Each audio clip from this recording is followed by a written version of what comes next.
Alright, I wanted to give a quick overview on these two products because I haven't seen very many reviews on YouTube outside of uh, the actual manufacturer themselves. First is this Pickett Armory AR9 upper. It's really inexpensive. I think it's $204 on their website, and on Gunbroker I got it for $169 plus $30 shipping. Doesn't come with a AR9 bolt. It's a standard AR-15 upper receiver, so you're not going to get the small slot in here. There's two different versions they have, one with the short handguard, one with the longer handguard. Seemed to perform really well. I'm really impressed with it and the accuracy I was able to get out of it using a crappy red dot sight. The next is one of these drop-in conversion kits to 9mm for Glock mags. This one's by Sylvan Arms. Again, haven't seen much in the way of reviews on it. I will say it functions as advertised. Doesn't have a last round bolt hold open. It's got some pros. I mean, it functions exactly as they say it will. They don't make any false claims. Some cons: you lose your mag release on here, which for me, I mean, I'll get used to it, but if you're used to using the AR platform and using your mag release on that side, it's different. You have to use this little paddle down here. Another issue is the magazines don't seat or drop out very smoothly at all.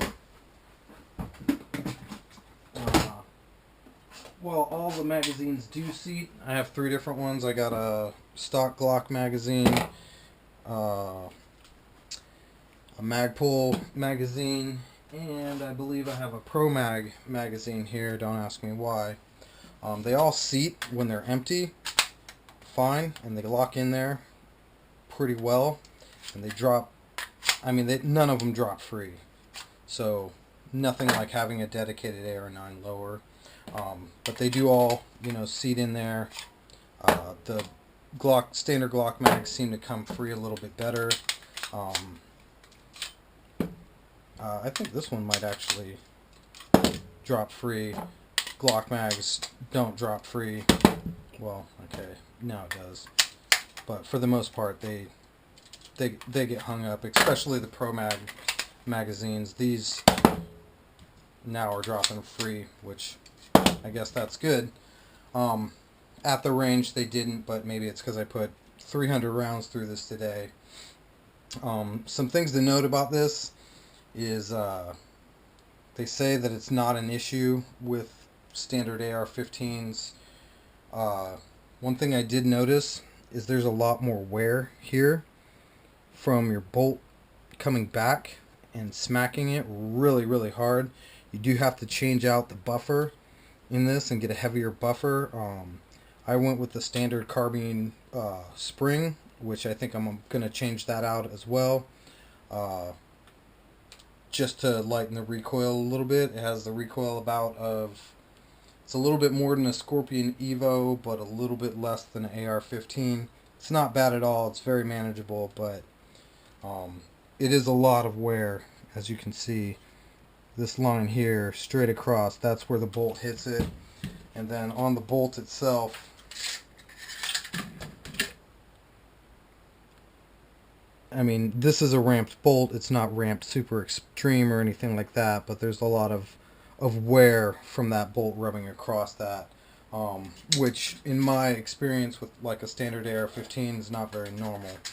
But so I'll roll in some video footage of just a range day, sitting at a bench, testing the accuracy, putting it through its paces. I put several different hand loads.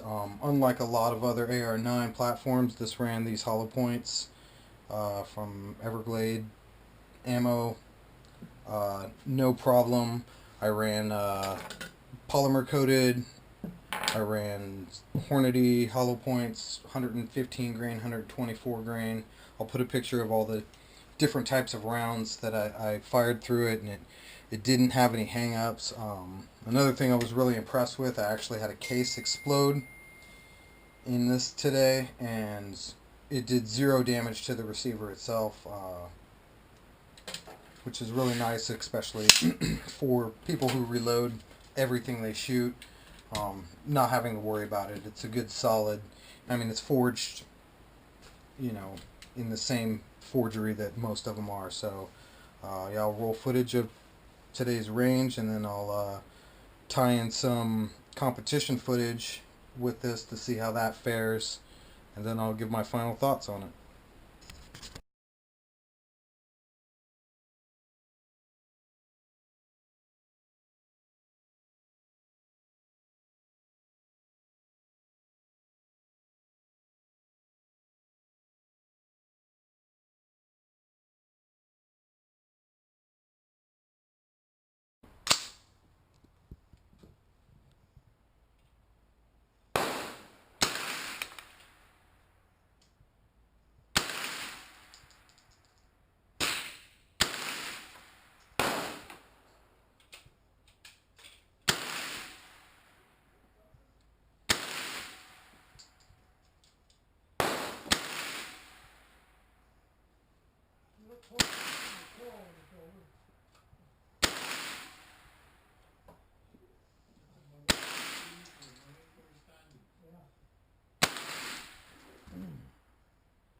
It's almost gonna make me where I got.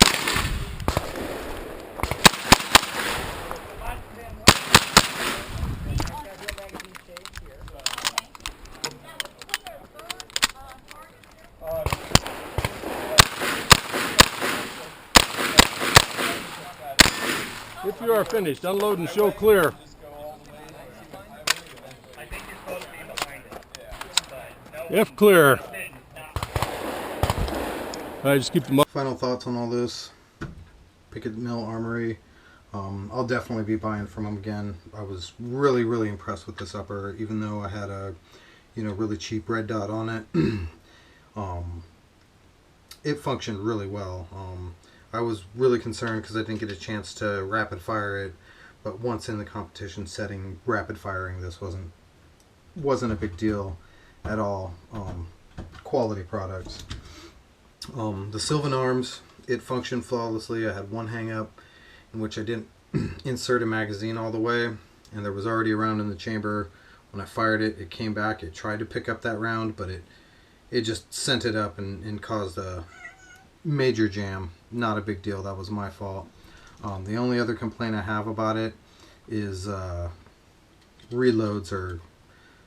It's like reloading an AK. You have to strip that mag out of there.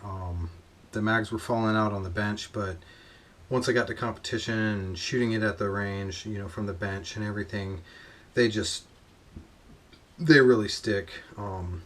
Turning it slightly will cause it not to drop out completely. I had issues with it, but it's not that big of a deal if you get used to it. It's not that bad. Is it worth it? Would I do it again? I wouldn't, because I live in a state where I can go buy a dedicated AR-9 lower without that much trouble. But I mean, it's definitely something I'm going to keep, and it's going to prolong my purchase of an AR-9 lower, because this definitely fits the bill and does what I need it to. If you're just using this for, you know, shooting at the range at a bench, absolutely, it's perfect for a little plinker or something like that. But yeah, definitely, it's worth the money, pending your needs. Definitely not something for competition, but it works, it functions, so